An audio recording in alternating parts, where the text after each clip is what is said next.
இன்னைக்கு வந்து தமிழகம் முழுவதும் ஆர்ப்பாட்டம் அறிவிச்சிருக்காரு. இதை எப்படி சார் பார்க்குறீங்க? வரவேற்க தகுந்தது தான், செய்யணும். அட்லீஸ்ட்டு முன்னாள் முதலமைச்சர் திரு எடப்பாடி பழனிசாமி அவர்கள் எஸ்ஐஆர் சரியாக நடக்கிறது, தமிழ்நாட்டு மக்கள் துன்பப்பட்டாலும் பரவாயில்லை, அவதிப்பட்டாலும் பரவாயில்லை, அல்லல் பட்டாலும் பரவாயில்லை, எவ்வளவு வேதனையில் இருந்தாலும் பரவாயில்லை, ஆனால் எஸ்ஐஆர் நியாயமானது என்று சொல்லுகிறார் என்றால், அப்படி இல்லாமல் கொஞ்சம் வேறுபட்டு மக்களுக்காக போராடுகிறார்கள். எல்லா கட்சியும் நாங்கள் வரவேற்கிறோம். தோல்வி இல்லைங்க, நாங்கள் எங்கே தோல்வி அடைஞ்சோம்? ஜனநாயகம் தோல்வி அடைந்திருக்கிறது, இந்த தேசம் தோல்வி அடைந்திருக்கிறது. காங்கிரஸ் பேர் இயக்கத்துக்கு ஒருபோதும் தோல்வி கிடையாது.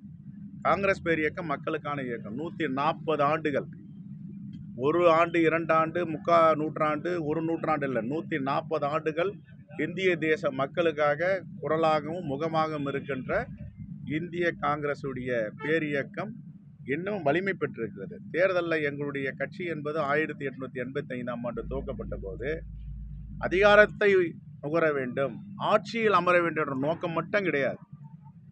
மக்களுக்காக திட்டங்களை கொண்டு வர வேண்டும், பசி பட்டினியை ஒழிக்க வேண்டும் என்பதுதான் வேளாண்மை துறையில் புகழ்பெற்ற சுவாமிநாதன் அவர்கள் நியமித்து பசுமை புரட்சியை கொண்டு வந்தது காங்கிரஸ் பேரியக்கம்.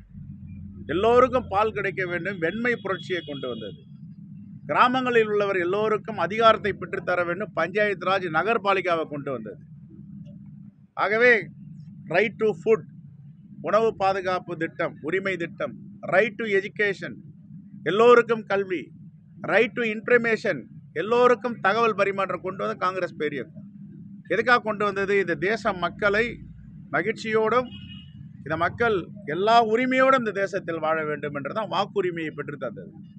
முன்னாடி காலத்தில் எல்லோருக்கும் வாக்கு கிடையாது. பட்டாதாரிகள், படித்த பட்டாதாரிகளும் நில உடைமை பட்டாதாரிகளும் தான் வாக்கு.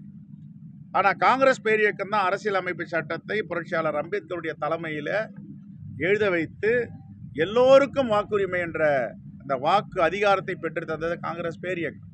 ஆனால் இன்றைக்கி வாக்கு அதிகாரம் எங்கே இருக்குது? வாக்குரிமை எங்கே இருக்குது? நான் நினச்சவங்க ஓட்டு போட முடியுமா?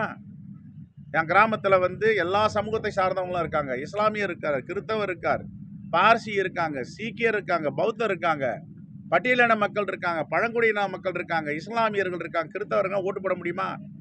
யார் வாக்குகளை வைத்து கொள்ள வேண்டும், யார் வாக்குகளை அகற்ற வேண்டும் அகற்றுறாங்க. இதுதான் ஜனநாயகமா? அதனால தான் சொல்கிறேன், ஜனநாயகம் தோல்வி அடைந்திருக்கிறது. காங்கிரஸ் தோல்வி கிடையாது, இந்த நாடு தோல்வி அடைகிறது. அதுக்கு வாய்ப்பு இல்லை. அதையெல்லாம் முறியடிக்கிற வல்லமையும் எல்லா ஆற்றலும் உள்ள முதலமைச்சர் இங்கே அண்ணன் தளபதி ஸ்டாலின் இருக்கிறார். அவருக்கு உறுதுணையாக எங்களுடைய தலைவர், இந்த தேசத்தின் முகமாகவும் குரலாக இருக்கிற ராகுல் காந்தி இருக்கிறார், மல்லிகார்ஜுன கார்கே இருக்கிறார், கிரீஷ் சோடங்கர் இருக்கிறார், நானும் அவர்களோடு சேர்ந்து இருக்கிறேன்.